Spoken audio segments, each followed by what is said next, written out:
Retour à Florence donc pour cet épisode qui commence là où il s'était arrêté précédemment, c'est-à-dire devant, sur la cathédrale Santa Maria del Fiore. Alors, l'occasion pour moi de vous montrer cette tour que j'évoquais très rapidement et qui se trouve en face de la cathédrale. C'est tout simplement ce qu'on appelle le campanile de Giotto. Alors, un campanile, c'est tout simplement la tour sur laquelle au sommet de laquelle se trouve plutôt le clocher de l'église. Sauf que là, vous remarquez une chose, c'est qu'elle n'est pas sur l'église, mais à côté de l'église. Cette particularité s'explique par le projet initial de celui qui est à l'origine de la cathédrale et du campanile, c'est-à-dire Arnolfo di Cambio, qui avait dès le départ prévu une coupole au niveau de l'abside. L'abside, c'est l'extrémité de la cathédrale, le bout de la croix, parce que je rappelle que les églises et les cathédrales ont un plan en croix chrétienne. Il avait prévu une coupole, donc il ne pouvait pas y avoir la tour et les clochers, donc il a fallu mettre le campanile tout simplement à côté.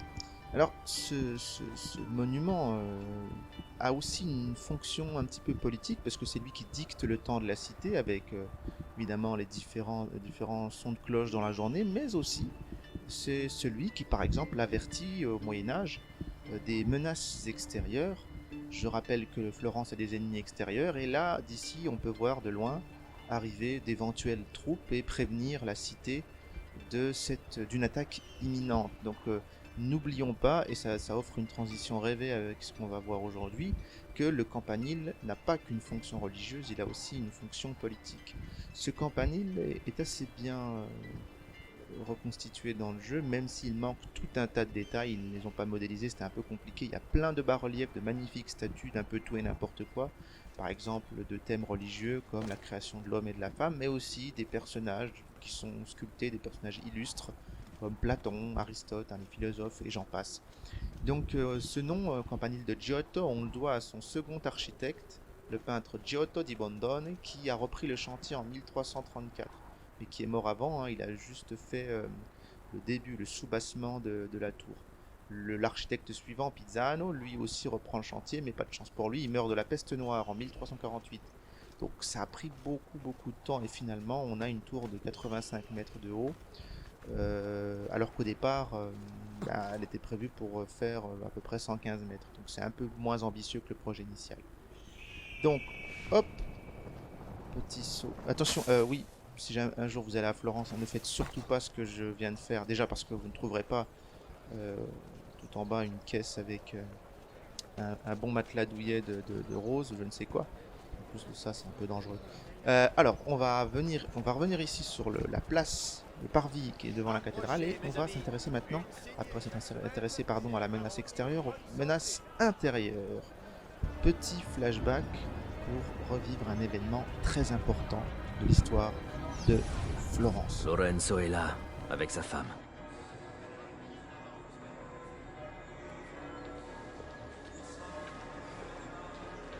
Je vois Giuliano, le frère de Lorenzo. Mais où est Francesco? Le voilà. C'est le moment. Fred, voilà pourquoi.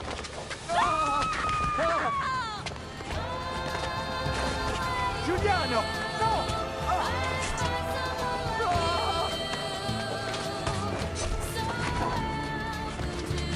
Oh de grâce, oh nom de Dieu, je te donne pitié pour toi. Tu n'es qu'un sale chien. Meurs, meurs, meurs.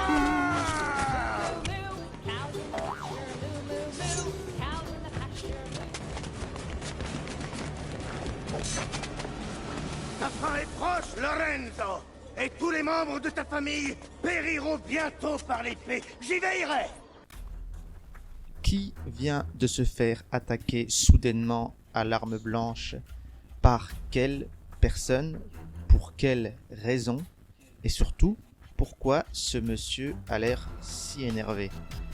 Autant de questions auxquelles nous allons essayer de répondre maintenant en clarifiant l'événement qui vient d'être reproduit dans le jeu.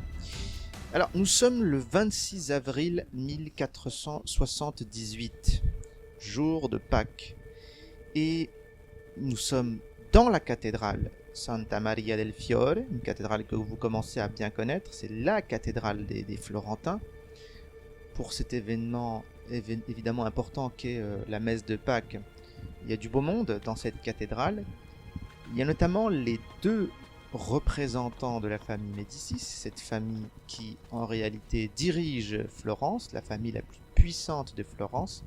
Donc les deux héritiers, ceux qui co-dirigent la cité, à savoir les deux frères, Lorenzo, Laurent de Médicis, et Giuliano, Julien de Médicis. Et en fait, ils sont là, ils assistent à la messe.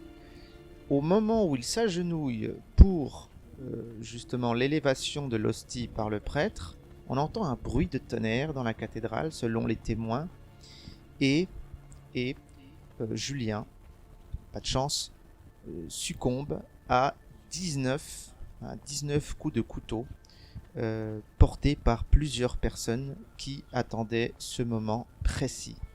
Laurent, son frère, est blessé à la gorge. Il réchappe de très très peu à ce qui ressemble évidemment à un assassinat programmé. Il est emmené par ses gardes du corps dans la sacristie. Il se réfugie dedans et c'est grâce à ça qu'il réchappe à cet assassinat. Alors dans le jeu, vous incarnez Ezio et vous protégez, vous sauvez Laurent de Médicis pour ce complot, enfin cet assassinat qui a lieu devant la cathédrale, comme on vient de le voir. Or, dans la réalité, il a eu lieu à l'intérieur. Donc ça, c'est une libre interprétation, encore une fois, du jeu. Alors, revenons à cet assassinat. Qui avait des raisons de tuer les Médicis, deux frères Médicis? En fait, beaucoup de monde. Pour comprendre qui avait des raisons, qui avait des mobiles, il faut revenir à l'histoire de cette famille que j'ai rapidement évoquée la dernière fois. Qui sont les Médicis? Au départ, c'est une famille de banquiers italiens qui s'est donc considérablement enrichie en octroyant des prêts. Pas n'importe qui, des gros prêts à des gens très puissants, des rois, des princes. Par exemple, en pleine guerre de 100 ans, alors que Français et Anglais passent leur temps à se taper dessus, eh bien, les Médicis se frottent les mains parce qu'en fait, ils prêtent de l'argent à la fois aux Anglais et à la fois aux Français. Vous savez que la guerre coûte très cher, il faut beaucoup d'argent. Qui prête l'argent? Ce sont les Médicis, qui vont beaucoup s'enrichir, évidemment, grâce au taux d'intérêt qu'ils pratiquent. Donc, à l'époque de Jeanne d'Arc et de Charles VII, cette famille s'enrichit considérablement, est puissante et profite en même temps de l'affaiblissement des autres royaumes qui s'entre-déchirent, en tout cas des royaumes de France et d'Angleterre. Une fois devenus très puissants à Florence, ils vont commencer à gagner énormément en influence dans la cité. Et évidemment, vous l'avez compris, ça va faire des jaloux. Qui a des raisons d'être jaloux des Médicis? Notamment les nobles. Les nobles à Florence qui jusque-là dirigeaient la cité, ont de vieilles familles aristocrates qui justement avaient une légitimité du sang, c'est-à-dire qu'en gros c'était pour eux, au Moyen-Âge ça compte beaucoup, normal que ces anciennes familles soient prestigieuses et dirigent la cité, voient d'un très mauvais œil l'arrivée de ces nouveaux riches, qui ne sont donc pas des nobles, d'accord, mais qui vont quand même évidemment finir par diriger la cité par une habile manœuvre, finalement, un peu comme le faisait. D'ailleurs, il y a beaucoup de similitudes, vous allez voir, avec César, avec Jules César. En fait, la seule différence entre les Médicis et César, c'est que César, lui, était vraiment noble, il était issu d'une famille noble, les Iuli. Mais sinon, il y a beaucoup de similitudes, parce que comme César, les Médicis ont des clients, c'est-à-dire qu'en gros, ils achètent, ils ont beaucoup d'argent, ils soutiennent une partie de la population. Ils financent énormément de choses, donc ils finissent par se faire aimer des Florentins, tout comme César d'ailleurs, avec les Romains, d'accord. Et donc ils ont le soutien d'une grande partie de la population de Florence, ils sont populaires, et ça évidemment ça énerve beaucoup de monde. Et comme César, fatalement, ça se termine en complot et en plusieurs coups de couteau, donc 23 pour César, 19 pour Julien de Médicis. Donc comme je l'ai dit, ça énerve. Ça énerve surtout une famille noble, les Pazzi. Donc les Pazzi sont des coupables possibles. À côté, autre suspect, le pape. Alors pourquoi le pape est aussi suspect? Alors à l'époque, le pape c'est Sixte IV. Et en fait, le pape il a un projet pour son neveu qui s'appelle Jérôme de Iario. Et il veut tout simplement mettre son neveu à la tête de la ville de Florence. Donc c'est tonton qui veut que le neveu puisse accéder au pouvoir et il s'embête pas. S'il veut accéder au pouvoir, il faut d'abord éliminer ceux qui y sont, à savoir les Médicis. Donc deux suspects, deux partis qui ont un mobile. C'est-à-dire, vous savez, hein, quand il y a un assassinat, un mobile, c'est une raison de commettre cet assassinat. À votre avis, qui a commis cet assassinat, ce meurtre? Bien, en fait, ce sont les deux, hein, les Pazzi et le pape. C'est ce qu'on appelle une conjuration, un complot si vous préférez. Ils se sont mis d'accord pour justement tuer les Médicis, les deux héritiers, le 26 avril 1478. La veille d'ailleurs, ils avaient déjà essayé une première fois lors d'un banquet, mais Julien était un peu indisposé, il était pas très bien, il avait subi dans la journée une blessure de chasse et donc il n'était pas allé au banquet. Le lendemain, d'ailleurs, il s'apprêtait à ne pas aller à la messe, donc là ils se sont dit non c'est beaucoup trop, il ne faut pas qu'on rate notre coup, ils ont envoyé des personnes pour le convaincre de venir à la messe, ils ont fini par le convaincre, hein, je ne sais pas trop comment ils ont fait, parce qu'il n'était pas en état de venir en réalité. Et d'ailleurs, comme il n'était pas en état, il n'a pas mis sa cuirasse avec laquelle il sortait toujours. Et c'est probablement aussi ce qui lui a été fatal. Donc l'homme que vous voyez, très énervé, à la fin de la scène du jeu que je vous ai montré, c'est un des membres de la famille Pazzi, qui dans le jeu est montré comme vraiment une ordure, un méchant. C'est Francesco da Pazzi. Donc on voit que le jeu a plutôt bien modélisé le personnage, enfin, là-dessus. Même Laurent de Médicis est bien modélisé, comme vous avez pu le voir dans le jeu. Donc les Médicis sont menacés. C'est pas la première fois que cette famille est menacée. Il y a déjà eu un exil de la famille avant, et c'est loin d'être la dernière fois parce que à la fin du XVe siècle, il y aura aussi l'histoire du moine dominicain Jérôme Savonarole histoire que vous vivez aussi dans le jeu, durant laquelle les Médicis sont à deux doigts finalement d'être chassés de Florence par ce moine un peu extrémiste qui leur reprochait tout un tas de choses. Bon, je ne vais pas revenir là-dessus, c'est un peu très long. Je vous conseille de jouer, de faire l'aventure dans le jeu pour comprendre les événements qui ont eu lieu à Florence entre cette fin du XVe siècle, de ce qu'on appelle le Quattrocento en Italie, et ce début du XVIe siècle où il y a tout un tas d'événements, il y a une densité d'événements assez incroyable à vivre, et vous en vivez quelques-uns dans le jeu, parfois de manière, c'est vrai, un petit peu approximative, comme on a pu le constater avec la reconstitution de l'assassinat de Julien. Alors là, nous nous trouvons sur la place de la Seigneurie, une place importante, et on a ici, on vient de voir, la Loggia del Lanzi, qui est un monument important. On en parlera juste après, mais là, le plus important sans doute de la place, c'est le palais de la Seigneurie, qu'on appelle aussi le vieux palais, le Palazzo Vecchio. C'est ce que nous avons ici sous les yeux. Alors on voit plusieurs choses, évidemment beaucoup d'armoiries. On vient de voir ici, retenez bien, des armoiries qui peut-être vous sont familières, car il s'agit de celles du roi de France. Alors vous me direz quel est le rapport entre le roi de France et Florence? Là, juste en bas, vous voyez donc la fleur de lys dorée sur champ d'azur, ce sont les armoiries du royaume de France, depuis très longtemps. Alors Florence aussi a choisi la fleur de lys, on le voit, le symbole de Florence, il est juste là, une fleur de lys rouge sur un fond un peu blanc. La fleur de lys de manière générale, c'est un symbole très très très ancien, et au Moyen-Âge en plus il a une connotation religieuse aussi, parce que c'est aussi le symbole de la Vierge Marie. Vous voyez, la Vierge Marie elle est partout dans Florence, hein. Déjà par des cathédrales, des églises portent son nom. Mais voilà, je reviens quand même à ce petit détail qui n'en est pas un, c'est-à-dire la présence des armoiries du roi de France là sur le le monument, enfin l'établissement, le lieu, le centre politique de Florence, car là c'est le centre politique de Florence, c'est d'ici qu'était dirigée la cité.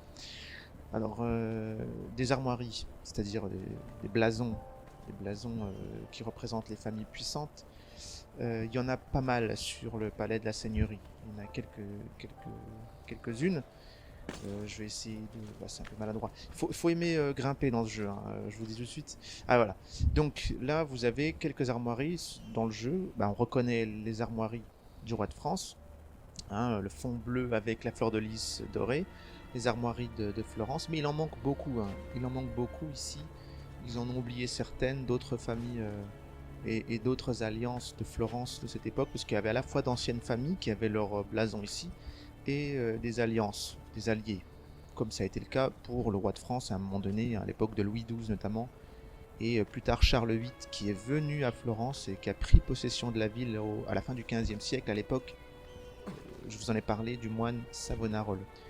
Mais voilà, il y a quelques armoiries, quelques blasons qui manquent sur ce palais de la Seigneurie. Ce palais de la Seigneurie, c'est un vieux palais, il porte bien son nom hein, pour le coup, qui date du Moyen-Âge. Et à l'intérieur, on trouvait le conseil de Florence qui dirigeait la cité. C'était évidemment un lieu d'une importance capitale. Si vous vouliez contrôler la cité, il fallait contrôler le Palazzo Vecchio. Et à un moment donné, c'est devenu un lieu totalement contrôlé par les Médicis, encore eux. Hein, quand les Médicis sont devenus de plus en plus ce qu'on appelle les gonfaloniere, hein, de la cité, eh bien, ils ont pris contrôle de la cité depuis cette place, depuis ce palais. D'ailleurs, on a vu juste avant une loge, la Loggia del Landi, et ici, il y avait sur cette loge, ce monument, une terrasse aménagée par les Médicis pour montrer à quel point ils contrôlaient les lieux. Donc, on monte un petit peu encore une fois pour avoir une vue sur la place. Voilà, donc ce palais de la Seigneurie, en plus l'intérieur est magnifique, hein. L'extérieur est assez sobre, assez simple, mais l'intérieur est somptueux. Il comporte même des fresques, des tableaux très impressionnants, notamment dans la salle des 500. Alors, comme d'habitude, hein, on observe la place, et là il y a quelques petites erreurs encore une fois, on va essayer de les repérer. Bon, on ira plus tard sur ce pont là-bas, repérez-le bien, mais on verra ça après. Alors on va repérer quelques erreurs. On est là pour ça. Alors, je vous l'ai dit, normalement sur cette place, il y a plusieurs choses qui n'y figurent pas. Et c'est quelque chose d'assez étonnant. Donc hop, on descend par la voie la plus rapide. Voilà. Donc, la place de la Seigneurie, cœur de la cité de Florence. Qu'est-ce qu'on nous a mis dans le jeu sur cette place? On nous a mis un lieu d'exécution. Alors, c'est pas faux. Les exécutions publiques avaient lieu ici. Il y en a eu des exécutions publiques, surtout après la conjuration des Pazzi. Il y a à peu près une centaine d'exécutions publiques. Laurent de Médicis, pour montrer qu'on ne s'attaque pas impunément à la famille, va être particulièrement cruel avec les conjurés, mais aussi ceux qui étaient soupçonnés d'être proches des conjurés. Donc les Pazzi sont complètement anéantis, on enlève leur blason de toute la cité de Florence, ils sont effacés partout. On efface même leur présence dans les archives de Florence. Alors, on appelle ça en Italie depuis l'Antiquité une damnatio memoriae. Une damnatio memoriae, c'est quand vous supprimez toute trace d'une famille. Alors ici, sous les yeux, on a une statue très célèbre. Une statue qui fait référence, encore une fois, à un thème mythologique très célèbre de l'Antiquité, vous l'avez peut-être reconnu. Il s'agit de la fameuse histoire de la Méduse, vaincue par Persée. Persée tenant la tête de la Méduse, c'est le nom de cette statue, sculptée par Cellini, et qui est une prouesse. Pourquoi? Parce que depuis l'Antiquité, on ne savait plus faire de statues en bronze, on ne savait plus comment les couler, et Cellini a pu le faire, enfin, une statue aussi imposante, je parle évidemment. Elle mesure quand même plus de 5 mètres, et il lui aura fallu à peu près 9 ans pour la réaliser, donc c'est une œuvre majeure. Et cette commande avait été faite d'ailleurs pour faire un lien avec ce qu'on a dit précédemment. Il y a une interprétation politique. Comme toutes les statues à Florence, il faut bien comprendre qu'il y a toujours un message derrière. C'est aussi de la propagande en quelque sorte. pourquoi avoir fait le choix de Persée tenant la tête de la Méduse dans la tête des Médicis, car c'est encore eux qui sont derrière cette commande. En fait, pour eux, ça signifie en quelque sorte la victoire du bien, donc pour eux, les Médicis, sur le mal, les menaces qui pèsent sur eux. Notamment les républicains de Florence qui les avaient expulsés de la ville en 1494. Donc cette commande, elle vient pour commémorer, en quelque sorte, pour signifier quelque chose, au même titre que la statue qui devrait se trouver là, mais qui n'y est pas. Hein. Il s'agit encore une fois, je pense, d'une erreur des développeurs du jeu, parce que la statue qu'on vient de voir, la statue en bronze de Cellini, Persée tenant la tête de la Méduse, normalement elle se trouve à l'intérieur de la Loggia del Lanzi, celle qu'on vient de voir à l'instant. À l'emplacement dans lequel se trouve la statue de Persée, on devrait trouver une autre statue qui ne figure pas dans le jeu, il s'agit du David de Michel-Ange. Michel-Ange est un immense artiste de la Renaissance, vous le connaissez peut-être par exemple pour le plafond de la chapelle Sixtine, il savait tout faire, hein, c'était un touche-à-tout, lui aussi, et un immense sculpteur, une de ses œuvres les plus connues, c'est le David. Bien, ce David, qui est une prouesse en termes de sculpture, de réalisme, si vous regardez les détails, on s'aperçoit que là il y a une véritable maîtrise, notamment, entre autres, hein, évidemment de la sculpture, mais aussi de l'anatomie humaine. C'est l'époque, je rappelle, la Renaissance où on commence à disséquer les cadavres. Michel-Ange l'a fait, Léonard de Vinci l'a fait, en cachette bien sûr, parce que l'Église interdisait formellement. On raconte que Michel-Ange, par exemple, ou Léonard de Vinci, allait dans les morgues de Florence la nuit, en cachette, et revenait avec des sortes de chariots, quelque sorte bâchés, hein, voilà, dans lesquels se trouvaient des cadavres, parce qu'ils étaient fascinés par l'étude du corps. Ça peut paraître très glauque, mais c'était des esprits tellement curieux, d'un point de vue scientifique, bien sûr, je ne parle pas d'une curiosité malsaine, qui sont allés jusqu'à effectivement disséquer pour découvrir, pour comprendre le corps humain. Et donc là, on a, avec cette statue, en quelque sorte, le fruit de toute cette curiosité, parce qu'on s'aperçoit qu'il y a véritablement une prouesse qui est réalisée de ce point de vue-là. Alors, le David de Michel-Ange, je disais, il a aussi une signification politique. Il ne faut pas l'oublier. David, c'est David, évidemment, David et Goliath, hein, c'était la célèbre histoire de la Bible, du faible contre le faible qui arrive à vaincre le fort, le petit David qui arrive à vaincre Goliath. Et dans l'esprit des Florentins, notamment des Médicis, ça signifiait quoi? Ça signifiait Florence, Florence, David, d'accord, face à ses ennemis qui sont en quelque sorte des géants, qui sont plus puissants qu'elle, mais qui arrivent à vaincre tout de même. Donc le fait de mettre cette statue devant le Palazzo Vecchio n'est pas innocent. Le Palazzo Vecchio, c'est le cœur politique de la ville, donc il y avait tout ce sens-là derrière. Il faut bien comprendre qu'il y avait un vrai sens politique aussi. Autre chose, par rapport à l'église, on remarque que la Renaissance est une rupture par rapport à la nudité de ces statues. Il ne faut pas l'oublier, c'est quelque chose qu'on n'aurait pas pu voir au Moyen-Âge. L'église était formellement contre toute forme de nudité, et à la Renaissance, on revient, le terme, à des valeurs antiques dans lesquelles la nudité était mise à l'honneur, une sorte de culte du corps qu'on retrouve dans cet art de la Renaissance, pas seulement la sculpture d'ailleurs. Voilà, c'est tout pour aujourd'hui. Le prochain, dernier épisode sera consacré, quant à lui, un petit peu plus à la peinture que nous n'avons pas encore évoquée jusque-là. Et nous commencerons cette dernière partie de la visite ici même sur le Ponte Vecchio.